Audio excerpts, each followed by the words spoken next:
평소에 제가 이 등산을 한다거나 또 산책을 한다거나 할 때 이제 머릿속에서 담고 있는 이제 묵상거리들이 있고 또 그 다음 주일 이제 설교 준비할 내용들이 이제 담겨져 있고 그런데 이제 좀 공통적으로 제가 이제 혼자 이렇게 독백하면서 내뱉는 말들이 이제 몇 가지가 있습니다. 이제 그 중에 하나가 이제 이 독백을 제가 이제 혼자 잘합니다. 빛이 강하면 그림자도 강하다. 빛이 강하면 그림자도 강하다. 혼자 이렇게 이제 중얼중얼 이제 저에게 이렇게 말을 건네는 겁니다. 제가 왜 이제 등산을 하다가 저한테 빛이 강하면 그림자도 강하다. 이거를 제가 그렇게 선포를 하는가 하면 이 사람이 자기가 갖고 있는 장점, 이게 내 강점이다 생각하는 그것 때문에 보통 망하게 되더라고요. 여러분, 그 빛이 강하면은 그만큼 그림자도 그 강한 걸 우리가 보고 볼 수 있는 거 아닙니까? 그렇기 때문에 내가 가진 그 장점이 제대로 장점으로 드러나려면 그 장점 안에 있는 그림자, 이 약점 관리를 잘해야 된다. 저는 그런 생각을 가지고 있습니다. 제가 오늘 본문에 나오는 이 유대인들의 모습을 보면서도 이 빛이 강하면 그림자가 강한데 이 유대인들이 바로 이 그림자 관리를 못해서 망한 케이스구나, 그런 생각을 제가 해보게 되는 것입니다. 자, 그런 관점으로 우리 17절 18절을 같이 한번 읽어보시면 좋겠는데요, 우리 한 목소리로 17절 18절 같이 읽어보시겠습니다. 유대인이라 불리는 내가 율법을 의지하며 하나님을 자랑하며 율법의 교훈을 받아 하나님의 뜻을 알고 지극히 선한 것을 분간하며. 이게 여러분, 이 유대인들이 가진 대단한 빛 아닙니까? 이 대단한 강점 아닙니까? 누가 이렇게 당당하게 자기 삶을 이렇게 자랑할 수가 있겠습니까? 저는 이 17절에 나오는 유대인이라 불리는 내가, 이 표현 속에서 벌써 이 유대인들이 가진 긍지, 이 자부심이 막 느껴지는 거 아닙니까? 그런데 문제가 뭐냐? 사람이 이처럼 자기 자신에 대해서 긍지를 가지고 나 이런 사람이야, 이 자부심을 가지는 거 참 좋은 일인데요, 유대인들이 실패한 게 뭐냐? 그들이 그렇게 강점이라 생각하는 이 강한 빛, 이 빛 안에 드러나는 이 어두움이 있다는 것을 몰랐기 때문에, 이걸 방치했기 때문에 그들이 망하게 되었다. 아주 그렇게 저는 해석하기를 원하는 겁니다. 자, 이런 관점으로 19절 20절을 한번 보십시오. 맹인의 길을 인도하는 자요, 어둠에 있는 자의 빛이요, 율법에 있는 지식과 진리의 모본을 가진 자로서 어리석은 자의 교사요, 어린아이의 선생이라고 스스로 믿으니. 이 지금 누구를 지금 세워주고 있는 겁니까? 유대인들이 자기 자신들에 대한 긍지를 이렇게 표현하는 거예요. 뭐 대단한 건 그냥 좋은 거 다 갖다 붙인 것 같아요. 맹인의 길을 인도하는 자, 어둠에 있는 자들의 빛, 어리석은 자들의 교사, 어린아이의 선생, 이렇게 자기들에 대하여 대단한 긍지를 가지고 유대인들이 그렇게 살아가는데요. 근데 여러분, 이 빛이 강한데 그림자도 강한 걸 볼 수 있는데요. 자, 같은 본문을 다른 각도로 한번 보시기 바랍니다. 이 19절 20절을 다시 한번 보십시오. 자기들에 대해서는 온갖 좋은 거 다 끌어모아 가지고 자화자찬했던 그들이요, 상대방에 대해서는 얼마나 폄하하고 무시하는지. 자, 19절을 20절을 보십시오. 상대방을 어떻게 폄하합니까? 맹인, 어둠에 있는 자, 어리석은 자, 어린아이. 세상에 남을 이렇게 깎아내려도 이렇게 깎아내릴 수 있습니까? 자기들은 막 대단한 존재고 그것 때문에 상대적으로 다른 사람들에 대해서는 이런 식으로 폄하하고 있는 이것. 저는 제 아들이요, 자기 아버지가 이찬수 목사인 것이 막 엄청 자랑스럽기를 바랍니다. 어디 나가서 우리 아버지가 이찬수 목사야, 왜 이래, 막 이러면서 살기를 저는 원해요. 그러나 우리 아들이 가진 저에 대한 긍지가 이게 다른 목사님들을 폄하하고 깎아내리고 꼭 자기 아버지만 대단한 목사고 나머지 목사들은 그냥 뭐 시시한 그런 사람인 것처럼 치부하는 거 저 원치 않습니다. 자기 아버지가 참 좋은 목사라는 긍지를 내 아들이 갖기를 원하지만 그것이 또한 다른 목사님도 세워드리고 인정하는 것으로 연결되기를 바라는 거예요. 똑같은 이치로 저는 분당 우리 교회에서 예배드리는 여러분들이 여러분의 교회에 대하여 긍지와 자부심을 가지기를 바랍니다. 마음속에 우리 교회는 참 좋은 교회야, 우리 목사님은 좋은 목사님이야, 얼굴만 빼고 뭐 이런 긍지를 갖게 되기를 바라요. 그러나 그것이 강하면 강할수록 그림자도 위험하다는 걸 아셔야 돼요.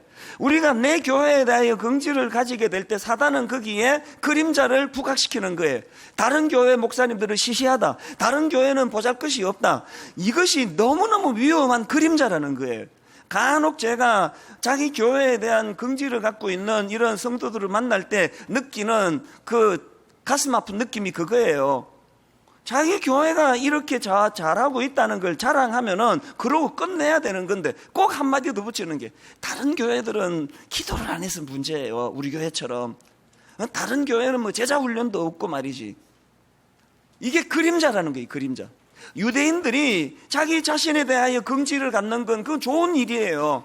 그러나 자기 자신에게 긍지를 갖는 그 좋은 빛이 그림자도 짙게 드리워지더라는 거, 이것 때문에 유대인들이 하나님께 회개하고 나아가는 일도 못했고 또 남들을 비판하고 폄하하고 지적하고 이런 부작용을 낳았다는 것, 이게 오늘 우리들에게 던져주는 메시지가 있지 않습니까? 저는요, 이 19절 20절에서 유대인들이 자기 스스로를 자부심을 가지고 평가하는 것 중에 그 좀 인상적인 게 뭐냐면은 주로 자기들을 묘사할 때 맹인의 길을 인도하는 자, 어리석은 자의 교사, 어린아이의 선생, 이런 것으로 자기를 묘사하는 거예요. 이게 뭘 뜻합니까? 남을 가르치기를 좋아하는 거예요. 자기는 이미 다 이루었고 이 문제 많은 것들, 이걸 내가 끌어줘야지.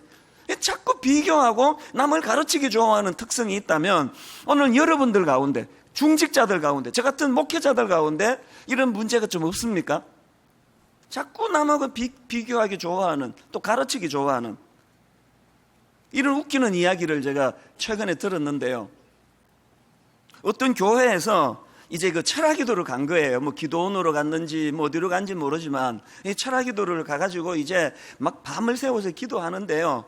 이게 하루 종일 그냥 회사 생활하고 피곤한데 그 밤새워 기도하는 거 거의 어렵습니다. 어려운 정도가 아니고 이건 뭐 거의 불가능한 일이에요.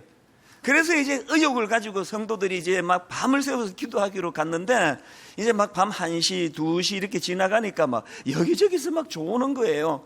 좀 시간 지나니까 이제 막 대놓고 막 자는 거예요, 다. 근데 그 중에 유난히 기도 훈련이 잘 된 어떤 집사님이 계시는데요. 이분은 평소에 기도 훈련이 잘 됐으니까 이제 늦은 밤까지 졸지 않고 막 뜨겁게 이제 기도를 하는 거예요. 그렇게 기도하다가 주변을 보니까 막 다 조는 거예요. 막 다 또 자는 거예요. 결정적으로 실망한 거, 같이 간 장로님을 보니까 장로님은 아예 자고 있는 거예요. 그래서 이제 이 집사님이 보니까 한심해가지고 하나님께 이런 기도를 드린 겁니다. 하나님, 우리 교회는 이게 문제입니다. 기도 훈련이 얼마나 안 됐으면 하루 깨어 기도도 못하냐고. 저 장로 저 자는 것 좀 보시라고. 내가 보기에 이렇게 한심한데 하나님 보시기에 얼마나 답답하시겠습니까? 그랬더니 하나님께서 응답을 주시기를 이렇게 응답을 주시더래요. 자꾸 그렇게 불평할 거면 니도 자라. 이 실화는 아닌 것 같아요. 뭘 말하고 싶었냐고요. 지금도 주일학교 가면은 그 일이 반복될 텐데, 제 어릴 때도 기억이 나거든요. 초등학교 1학년, 2학년 이제 분반 공부하면은 꼭 일어나는 일이에요. 선생님이 이제 분반 공부 시작하기 전에 자, 우리 같이 기도하자. 그러고 이제 예수님 이름으로 기도합니다. 그러면 꼭 이런 애가 있습니다. 선생님이 눈 떴대요. 자긴 그거 어떻게 알았지? 자기 눈 뜨는 거는 눈 뜨는 놈 있는지를 감시하는 고귀한 일이고, 딴 애가 눈 뜨는 거는 미숙한 거고, 이게 딱 본문에 나오는 유대인들의 모습이라는 겁니다. 여러분, 제가 왜 자꾸 등산하면서 빛이 강하면 그림자도 강하다, 또 어떨 때는 네가 생각하는 그 강점, 사람들이 너한테 칭찬하는 그게 너에게 가장 위험한 거야. 제가 왜 스스로에 그렇게 독백을 할까요? 안 그런 것 같지만 제가 교만하거든요. 사람들에게 제가 예의 바르게 안 그런 척 잘 신용을 잘해서 그렇지 사실은 제가 교만하거든요. 모든 인간은요, 교회가 조금만 잘 되면 바로 교만이 먼저 찾아오고요, 사업이 조금만 잘 되면 교만이 먼저 들어앉아 있는 게 인간이에요. 안 그런 척 할 뿐이에요. 유대인들이 가지고 있었던 이 빛, 얼마나 율법을 사랑하고 하나님을 자랑하고 아름다운 그런 모습을 갖고 있었지만 그들은 그 강한 빛 안에 있는 그림자를 간과했기 때문에 하나님의 관점으로는 네가 차라리 율법을 좀 못 지키고 어기고 그래서 더 하나님 의지하고 남 무시하지 않는 이게 더 나을 뻔했다. 이게 하나님의 시각이에요. 오늘 저는 어떻고 여러분은 어떻습니까? 자, 오늘 본문 로마서 2장에서 이제 그 하나님의 심판이 있다, 심판은 공정하게 이루어진다, 이런 말씀이 전해진 것과 더불어서 이 유대인들의 문제점들을 지금 지적하는 내용이 로마서 2장인데요. 이제 이걸 제가 정리를 해보니까 좀 더 구체적으로 살펴보기 원하는 게 뭐냐, 바울이 지금 지적하고 있는 유대인들의 문제점이 크게 두 가지로 정리가 되더라고요. 자, 바울이 지적하는 그 당시 유대인들이 가졌던 문제점이 뭐냐, 두 가지 중에 첫째가 이겁니다. 실천 없는 삶입니다. 실천 없는 삶. 21절 22절을 보십시오. 그러면 다른 사람을 가르치는 내가 내 자신은 가르치지 아니하느냐? 도둑질하지 말라 선포하는 내가 도둑질하느냐? 간음하지 말라 말하는 내가 간음하느냐? 우상을 가증히 여기는 내가 신전 물건을 도둑질하느냐? 지금 여기 보면은 유대인들이 계속 남을 가르치는 일을 하고 있다 그러는데요. 자, 여러분, 남을 가르친다 할 때 그 전제가 뭐예요? 자기는 알고 있다는 거 아닙니까? 내가 안다고 생각하니까 가르치는 거 아니냐고요.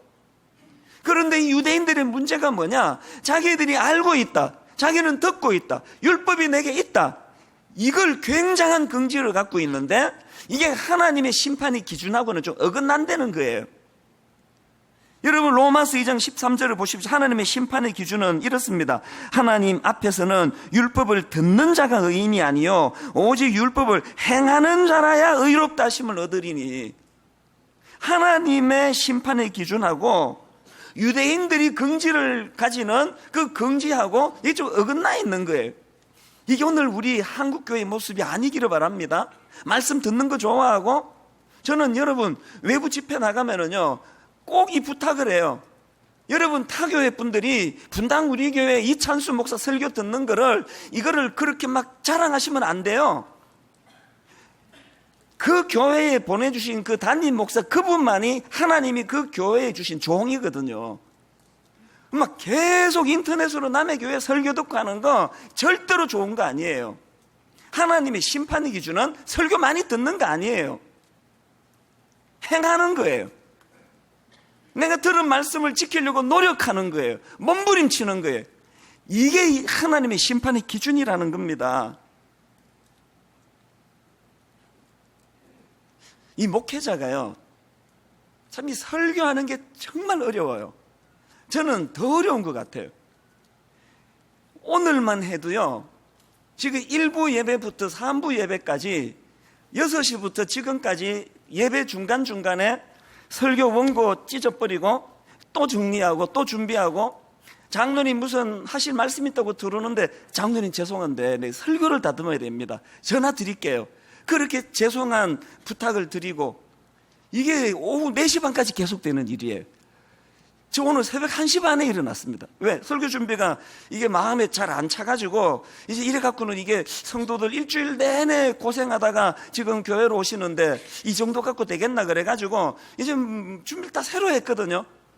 그래서 이제 이 설교 준비하는 것도 어렵고요, 이제 준비가 끝나도 어려워요.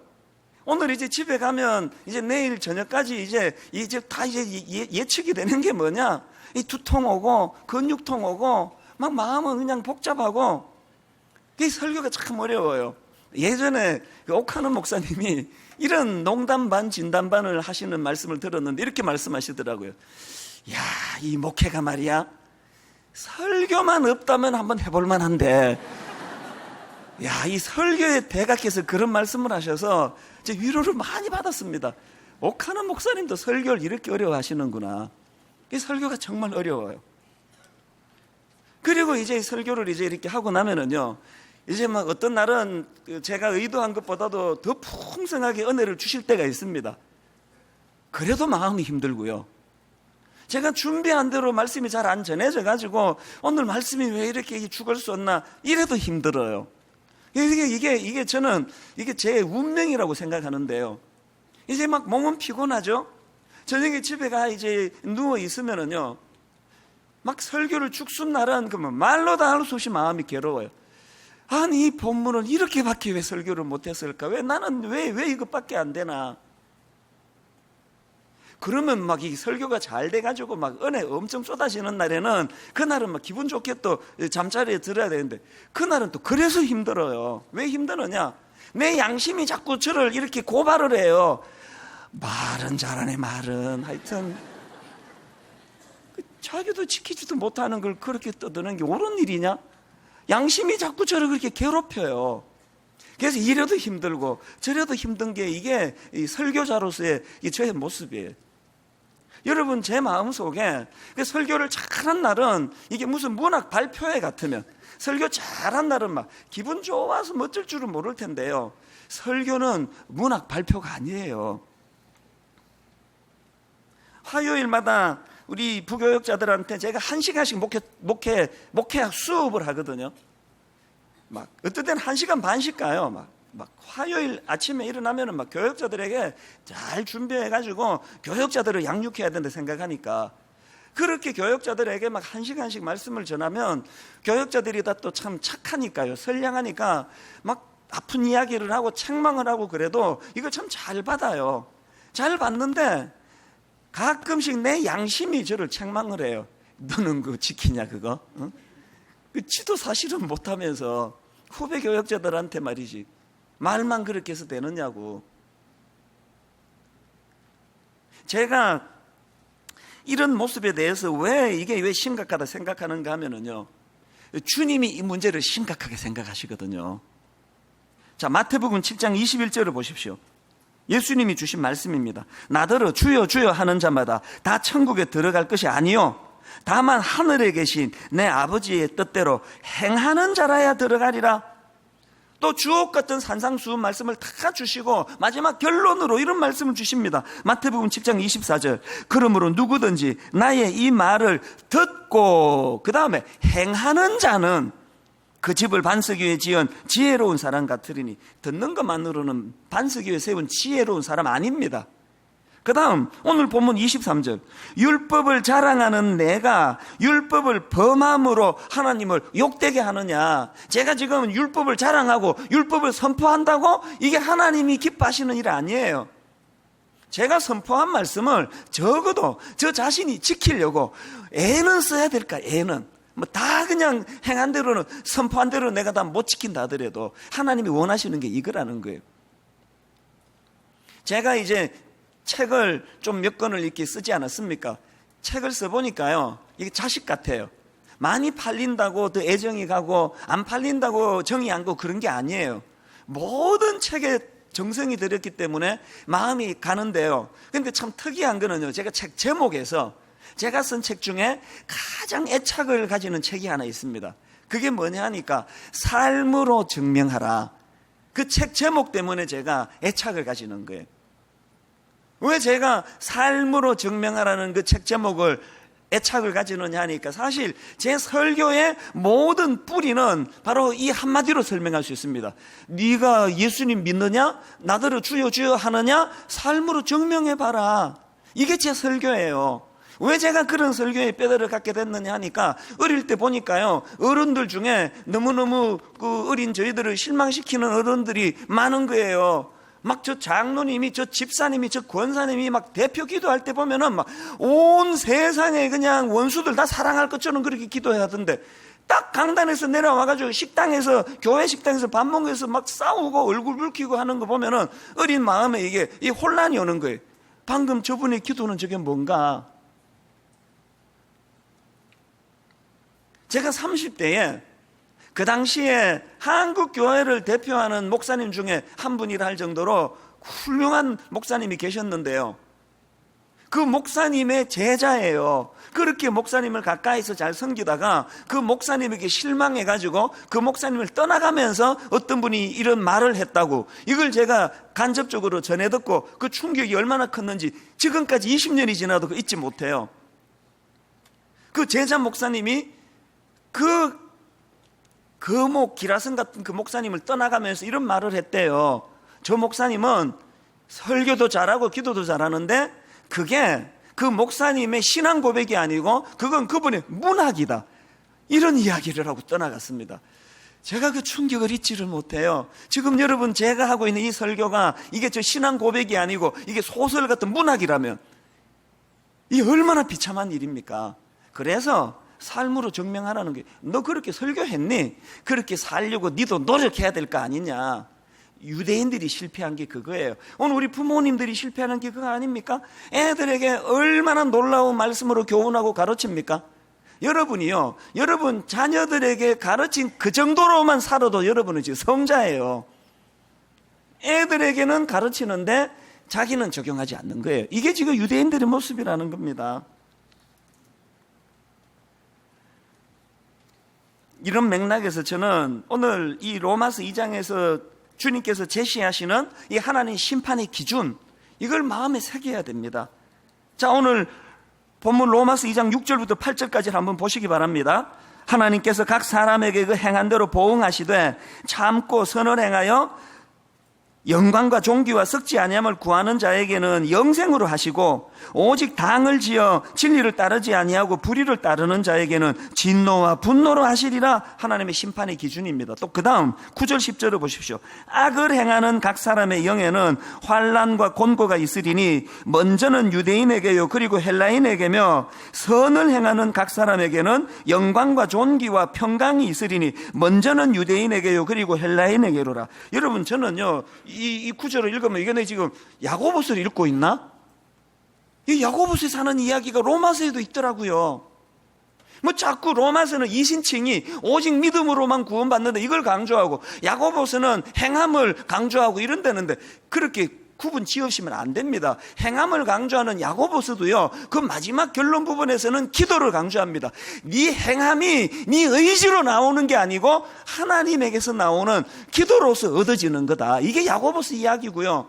그런가 하면은 이신칭의를 강조하는 믿음으로 구원받는다는 로마서에서도 지금 행함을 이렇게 강조하고 있는 겁니다. 물론 그 행함의 원천이 네 의지와 노력과 도덕심에서 나오는 게 아니라 하나님 은혜로부터 하나님을 의지할 때 나온다는 것을 강조하고 있는 이 말씀들입니다. 저는 분당 우리 교회 모든 성도님들이 삶이 따르지 않는, 성경은 많이 읽는데 실천하지 않는, 설교는 듣는데 행함이 없는 유대인 같은 성도들이 없는 교회가 되기를 바랍니다. 그런가 하면은 두 번째로 바울이 지적하는 또 다른 문제점이 뭐냐? 방치된 위선이에요. 방치된 위선. 21절, 22절을 다시 한번 보십시오. 그러면 다른 사람을 가르치는 내가 내 자신은 가르치지 아니하느냐? 도둑질하지 말라 선포하는 내가 도둑질하느냐? 간음하지 말라 말하는 내가 간음하느냐? 우상을 가증히 여기는 내가 신전 물건을 도둑질하느냐? 율법을 자랑하는 내가 율법을 범함으로 하나님을 욕되게 하느냐? 이게 귀에 익숙해서 그렇죠. 심각한 이야기예요. 여러분, 제가 지금 이런 삶을 산다면요, 이렇게 설교하고 저녁에 제가 롯데백화점 가가지고 가전제품 하나 썩 이렇게 막 헤드폰 같은 거 이렇게 훔치는 일을 즐겨한다면, 제가 이렇게 설교하고 오후 마치고 둘째 여자 집에 가가지고 진짜 여보는 여기 사는데 바람피는 여자 집에 가서 나 설교한다고 힘들었다, 주스 한 잔 타와라, 내가 이런 이중 삶을 산다고 한다면 이게 상상도 못하는 일 아닙니까? 지금 유대인들을 향한 문제점을 너무나 구체적인 사례를 들어서 지적하고 있는 게 이거예요. 유대인들이요, 이런 삶이 너무 인이 박혀가지고 너무 익숙해가지고, 이게 리플리 증후군인가?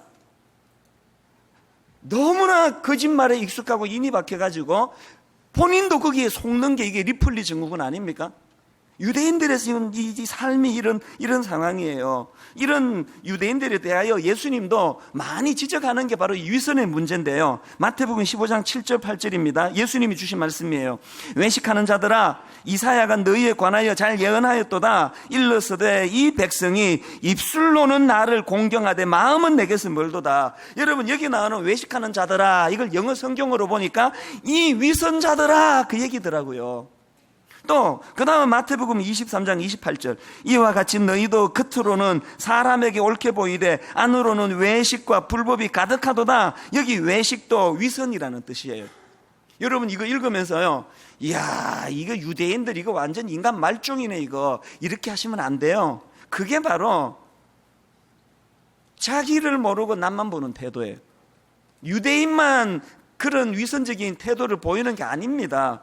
여러분, 그 영어 단어로 person, P-E-R-S-O-N, 이 person이라는 단어 아시죠? 아마 중학교 1학년 그 영어 단어장에 나올 거예요. 이 사람이라고 하는 아주 기초적인 단어예요. 그래서 다 쉬운 단어인데요.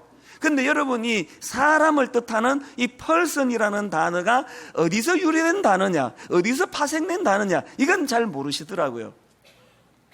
사람을 뜻하는 이 person이라는 단어가 이 페르소나라는 단어에서 파생이 됐는데요. 재밌는 게 뭐냐, 이 페르소나라는 단어는 쉽게 말하면 가면이에요. 고대 그리스 로마 시대에 연극 배우들이 연극할 때 사용하던 가면, 이게 페르소나예요. 여러분, 그 사람을 뜻하는 이 person이 이 가면을 뜻하는 페르소나에서 파생됐다는 게 뭘 이야기합니까? 유대인만 가면 쓰는 위선이 아니라는 거예요. 죄성을 가진 모든 인간은 다 가면을 쓰기 좋아하는 인생, 본심을 숨기고 가면을 쓰고 살기 좋아하는 인생이라는 게 내포되어 있는 게 이 person이라는 단어 아니겠습니까? 그렇기 때문에 우리는 자꾸 하나님 앞에 이 가면을 벗겨달라고, 아버지, 내 의지로, 내 본능으로 이 가면이 벗겨지지 않습니다. 내 본심은 이러면서 가면 쓰고 그냥 말은 저렇게 하고 있는 거. 그래서 저는 그 뒷담화가요, 이게 죄의 열매의 가장 뚜렷한 증거라고 생각해요. 가면 쓰고 하는 게 뒷담화 아닙니까? 앞담화에서는 칭찬하고 뒷담화에서는 까고, 이게 가면 쓰고 하는 행동 아닙니까?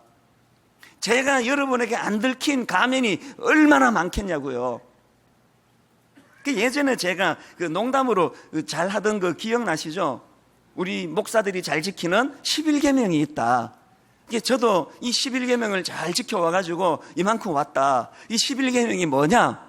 들키지 말자.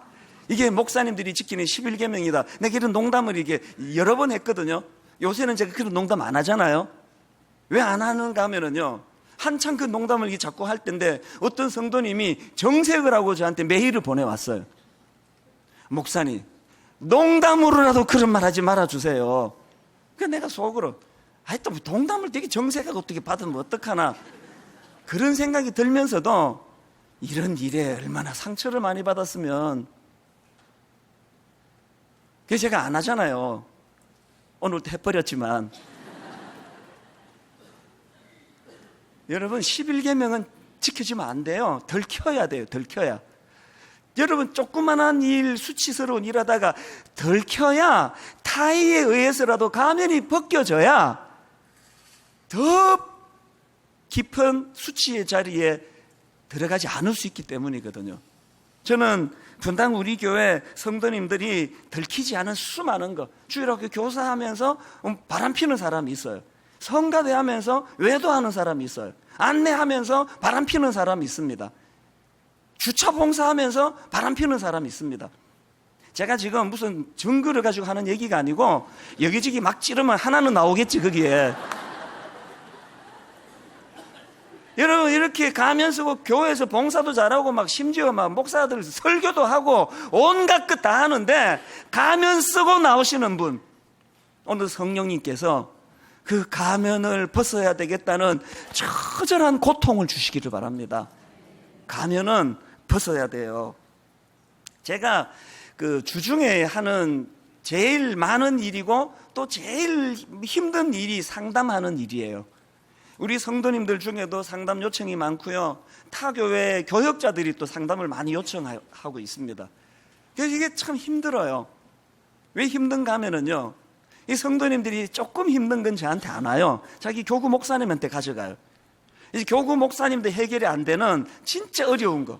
이 막 애가 막 우울증에 걸려가지고 이제 군대 갔다가 적응을 못하고 그렇게 이제 되돌아오는 이런 케이스, 막 또 막 우울증 오고 마음에 막 자살 충동을 느끼고 가출을 하고 막 그 약하고 이런 막 심각한 문제가 있으면 이제 저한테 요청을 하는데요. 문제가 뭐냐면은 이제 교회가 이제 자꾸 커지다 보니까 그런 요청이 이제 많아지는 거예요. 그러니까 어떨 때 하루에 2건 그런 심각한 상담을 하고 나면요, 완전히 번아웃이 집에 들어가면은 막 그렇게 상태, 너무 힘들어요. 게다가 요새는 이제 인터넷으로 얼굴이 자꾸 알려지다가 보니까요, 뭐 어디 가도 상담 부탁하는 분이 많아. 제일 힘든 게요, 등산하다가 만나요. 그러면 이렇게 이야기합니다. 목사님, 이건 진짜 하나님 뜻이에요. 제가 어떻게 목사님을 만나겠습니까? 내가 목사님 만나 상담하고 싶었는데 등산하다가 마주치게 해주시니 하나님 뜻 아닙니까? 제 얘기 들어주세요. 그러면서 산 타면서 얘기를 해요. 이런 일인데 어떻게 하면 좋겠냐고. 이게 걷다가 율동공원으로 이게 걷다가 성도 딱 만나면 똑같은 이야기를 해요. 이게 하나님 뜻 아닙니까? 이렇게 우연히 만나기가 쉽습니까? 그분은 우연히 만났지만요, 저는 이게 제 삶이에요.